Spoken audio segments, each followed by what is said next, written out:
You're not lazy, and you're most certainly not behind. You've been carrying a story that has nowhere to land. If your book lives in your voice notes, sticky notes, in an old notebook, or in the back of your mind, this is for you. I'm Caroline. I'm with the Mental Health Detox. And in the next 15 minutes, I will show you how to map it, make it, and publish your book in 10 easy steps without all the overwhelming feeling of how to get it done. As a bonus to your success, I will include a free one pager checklist on all the steps so you can get started today and start checking off these boxes and getting that book published. Remember, when you get this done, shout your girl out. All right, let's get into it.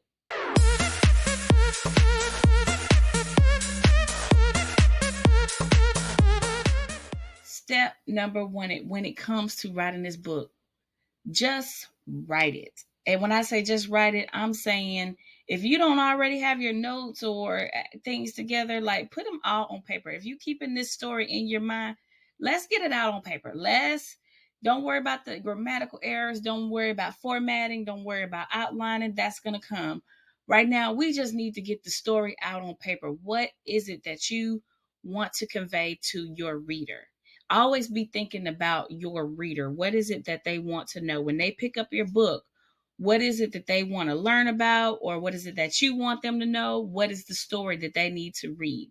So just put it out on paper, however that looks, but get it out of your head and on something, because that something, that document, whatever it is, or that piece of paper, that's going to be our starting point, and that's what we're going to work from. Out of all these steps, this is probably the most hardest of the easiest steps because it's going to require work. Step number two, decide what kind of book do you want to write. And you may be thinking, well, Caroline, I should have did that in step one. No. Sometimes once you get the material out, the book that you thought you were going to write ends up being a different type of book. So I say this step after the fact because once you get a chance to look at your content, you might shift gears a little bit. So decide, what kind of book do you want to write? Is this an autobiography? Is this something nonfiction? Is it a fiction book? Is it a workbook? Is it a journal? Am I writing a children's book? Naming it helps you to understand the type of length of book that you're trying to write, the sizing of the book that you're going to write, the voice, the visuals, the picture of the cover, and what that's going to look like. If you are not sure what type of book you will want to write, say out loud, I'm writing a blank for blank, and fill in those two blank spaces. That will help you decide what kind of book you should write. Step number three, outline your book. So we've written everything down, we got it on paper. Step number two, we know what type of book we're going to write. Now let's get this thing outlined. This is your turn, your chance to come up with a simple plan and think beginning, middle, and end when it comes to your book. You can create a 5 to 12 chapter book, or you can create 3 to 5 chapters. It just doesn't matter. But you want to get a simple outline, create some headings. So as you're going through your mind dump of all the things that you want to talk about in this book, start to organize. What are some similar trends? What should be grouped together? What should be separated? And that's going to really define your chapters. And it's okay if you mention things more than once in different chapters. That's all right. Again, it's all about organizing and coming up with a plan when it's time to write your book. Also, think about any stories or examples that you can share that's really going to drive in that takeaway when it comes to outlining your book. Mention those in your summaries of each of those sections. Okay, so step number 4, write the rough draft. Yes, it's time to write. So the good thing about this is you already have your outline. You already have your whiteboard of content, things that you put out there that you wanted to say in this book. Now let's really get it organized and in order from start to finish. A good idea to help you be more consistent with your writing is to either set a word count for the day, so maybe 500 words for the day, or maybe a page per week, or how many pages per week. I want to do 2 or 3 pages per week, or whatever your time frame is. But you want to have a goal for how much you're going to write. One of the things that I did when I wrote my first book is I actually would write at night before bed. And so when my kids would fall asleep, I would take that minute where I have like an hour or so before I actually fell asleep, and I would type up things on my phone. So my pages were like all over the place when I went to organize them, but I had my book written out. I just had to put them together in a more succinct order, and my book was ready to go. So I would just tackle it by page within that hour. However many pages I got done with writing, that's what I did. But I set aside time each night to write. And so that's what I want to encourage you to do in order to get this thing written from start to finish. Remember, it's all about publishing it. So you got your story, you got your outline. We just need to write it. Um, Again, a good another tip with this is to start with the easiest chapter first. So if your intro is going to be a lot easier to do, then start there, because the more chapters you can knock out first that are easier to write, do that. Because if you're going to spend a lot of time on the meat and potatoes of the book, then you want to focus your effort on that and not worry about all the other elements that have to come along with writing it. So get the easy stuff out the way. If you know the first couple of chapters, you already got it, you know what to say. You just need to put it on paper or write it out. Knock that out. All right, so step number 5, we've got that draft written. Now we're ready to revise, edit, and proofread. This can take some time, and that's okay because you want it to be perfect. And so I do this in a 2-pass system. The first pass when I do my revisions is I'm just revising for clarity. I'm cutting out any things that I may have repeated in chapters that don't make sense. I'm adding my transitions in between chapters. So that's all I'm doing on the first pass.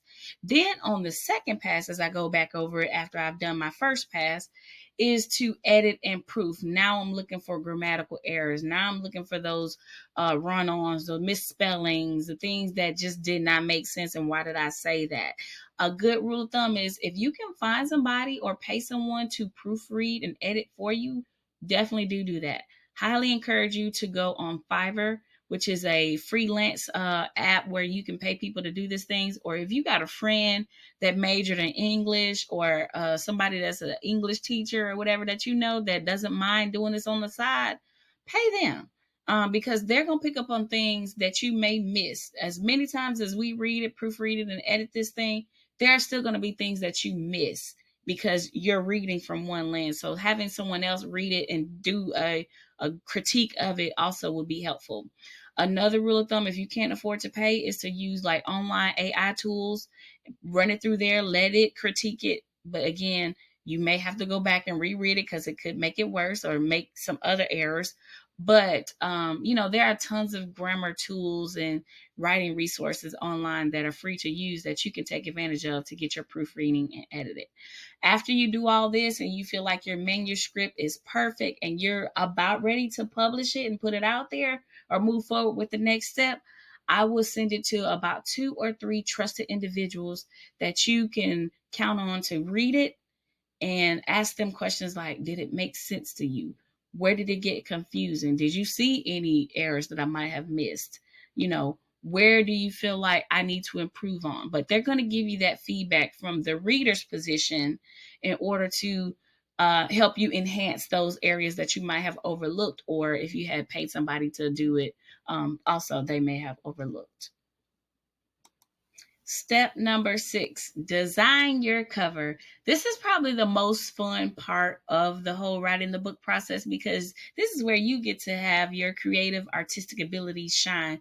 You get to put the picture to the words of the story that you're trying to tell. And so if you're not like Caroline, oh no, I'm not a graphic designer, that's not my thing, I'd rather pay somebody to do it, then you can outsource this. Again, looking at Fiverr or somebody that's into graphic design.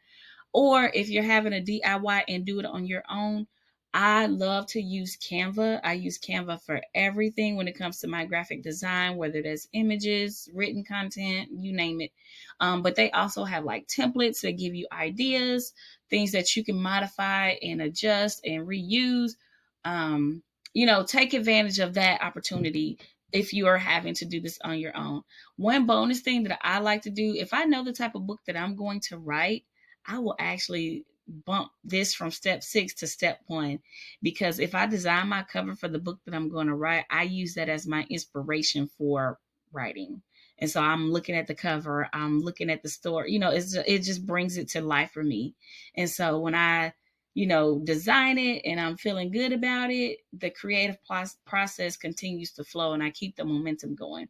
But If you're starting from scratch, ground zero, keep this at step 6, make it work for you until you have solidified this process and you are a full-fledged author making books left, right, and you name it, okay? Step number 7, choose where you will publish. And so, if you are a self publishing author, which many of us are, choose which platform you want to use. There are various platforms. And I say stick with the platform because each platform has specific requirements for publishing your book. Each platform only publishes certain types of books.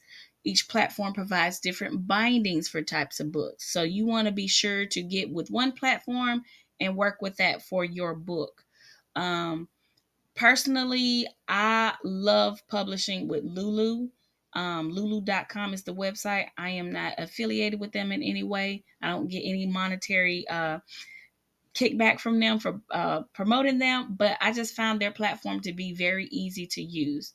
Other people have used Amazon KDP, and I actually published it with them on my first book, which was a workbook. And it was a pretty easy process. However, I did find that with Lulu, if I wanted to publish a workbook with a spiral binding, they did offer that, and they had better selections of the different types of books in which you can publish. Now, if you're doing an ebook, both platforms publish ebooks. I mean, that's kind of like you just upload the PDF and then it automatically send it to the person after they make the point of sale. Step number 8, price it, but price your book with profit in mind. This is one thing that you want to research when it comes to selecting the platform in which you want to publish your book. There will be publishing cost. And so when there's a print on demand service, basically your book is going to endure costs each time it is printed. So each time someone orders, there's going to be a amount that's going to be taken from your profit. So consider that when it's pricing your book. Also, what you feel like your book is worth does not always equate to what someone is willing to pay for it. So be mindful of what you're pricing your book at. What is the typical, you may do some research and saying, what is the typical cost of books in this genre? How much are people paying for workbooks? Or how much are people paying for children's books? Whatever it is, but you want to do some research so you don't price yourself out the market, but also you don't underprice your book that you don't make any profit. Again, a lot of these platforms, they'll give you the breakdown of, okay, this is what the distribution cost is going to be. This is what the print cost is going to be. This is what you will actually make if you price your book this high. And so the cool thing about some of these platforms, they don't just market to in your country, but they do market in other countries. So you can price your book according to other countries as well, which could fluctuate in what you would charge in the US versus what you would price your book over in Europe or China or something like that. So, the more wider your reach, the better. Step number 9, marketing plan. Create your marketing plan and make it ongoing. Books don't sell themselves, and they're not going to sell it. They're not going to sell or sell out just because you wrote your book, you put it on a platform, and you just posted like, hey, I wrote a book. People are not going to be beating down your doors to buy your book. Now, you may have some friends and family that will buy it to support you. However, if you're really trying to market it and really turn it into a bestseller or really just make a good profit out of it, you really do have to come up with a marketing plan. And so this could be simple things like book signings, email lists, social media posts, talking about your books, getting in front of audiences, things that you could do to market your book should be part of your strategy. Again, price it very well, but also come up with the plans to help increase your profits on that book.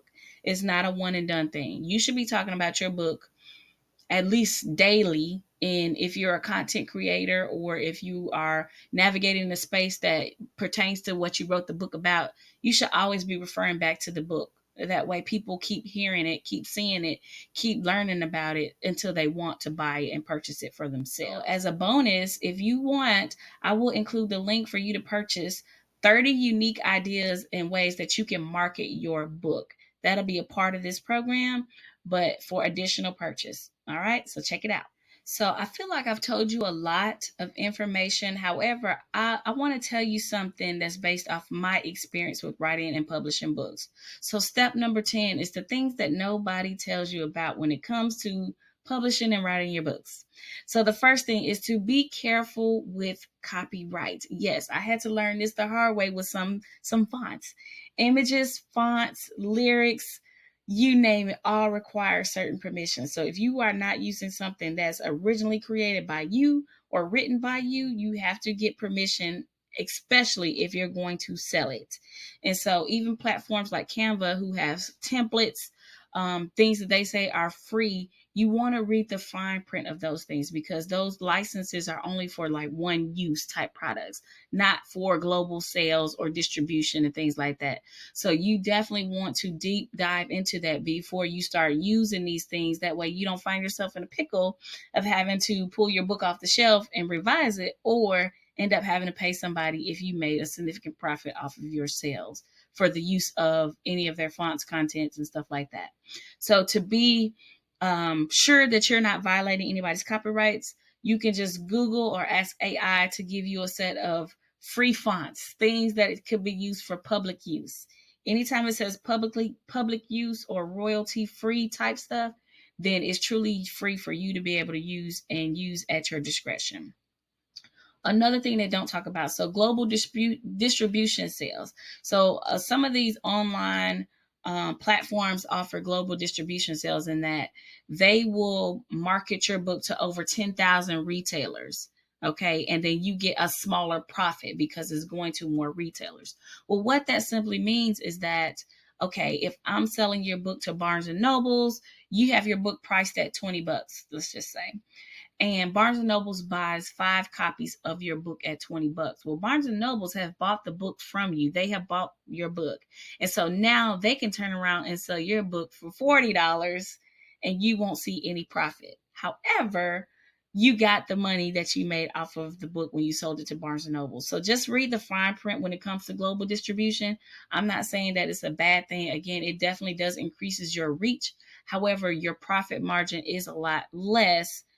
But also that other caveat is if they buy a ton of copies of your book and turn around and resell them, it's really limited to what you can do about it because they bought and purchased the book. There was no resale thing that stopped them from doing that. Another thing that they don't talk about or tell you about is that you want to have a copyright statement in all of your books. This should be in your book cover. That second page when you open the book, you can just look at any book that you've recently bought. They have a copyright statement.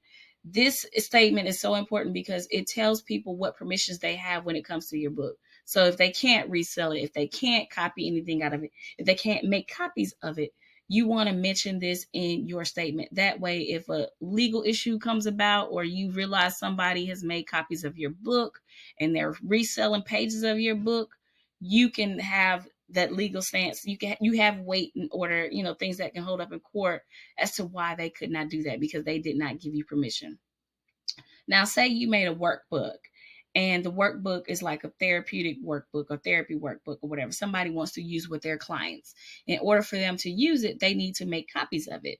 And so, one thing about that copyright statement is you put your information on there because guess what? If I really like your book and I want to use it, guess what that means? That's more profit for you. And so I'm going to email the author and say, hey, I would like permission to duplicate things out of your book. Is there a cost associated with that? Or can I just get your permission?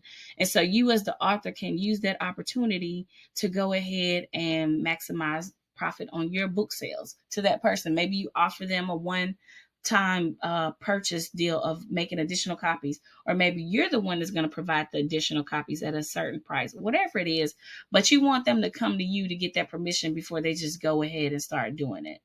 Okay. So just kind of be thinking about that copyright page. It is essential. I know with lulu.com, they require it.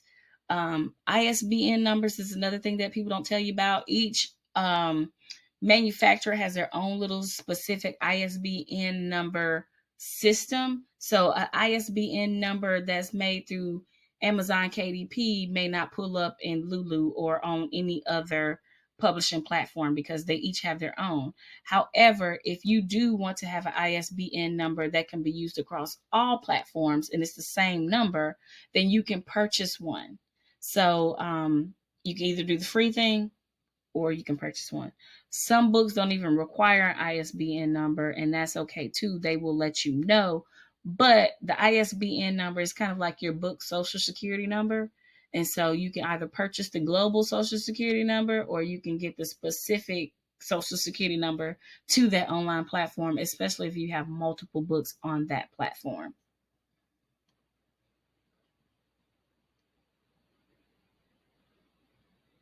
Another tip that things people doesn't tell you about is the author copies. Author copies from your book are your saving grace. So if you know you're going to go do a book fair or you're going to go do a book signing, go ahead and get you a couple of author copies because they're going to give them to you for cheap.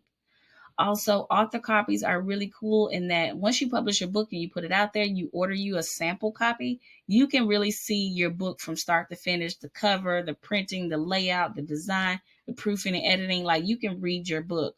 And this is where I found like after I proofread this book, designed it to the T, did all my revisions, did everything, and I get a printed copy, I still find something and I go back and I tweak it and I fix it. And then I feel like it's perfect and ready to go for sales. So take advantage of that author copy. That's a tongue twister. Take advantage of the author copy price because a lot of times they're a whole lot cheaper than what it would cost to actually print them in bulk. And also use that to order bulk copies of your book if you know you're going to turn around and sell them in person or sell them at a book fair or something like that. All right, so I hope that you found this video to be helpful. I hope that you found these 10 steps to be easy and something that you can do and do it in real time. This is the path. Write it, decide the path, outline it, draft it, edit it, get your cover going, publish it, price it, market, and protect and proof it. And boom, you got it. That's your book. Grab the free checklist that's associated with this workshop and definitely start marking things off as you're doing it. Don't forget to give your girl a shout out, but also take advantage of the opportunity to purchase the 30 unique marketing ideas for marketing your book. Remember, you do not need to be perfect. You do not need the perfect plan. You do not need to do anything related to perfection. We just need you to write the first page and get the process started. Get it out on paper. Someone is waiting to hear and read your story. I'm cheering for you. Remember, I'm Caroline from the Mental Health Detox, and thank you for tuning in to this series of how to publish your book in 10 easy steps. All right.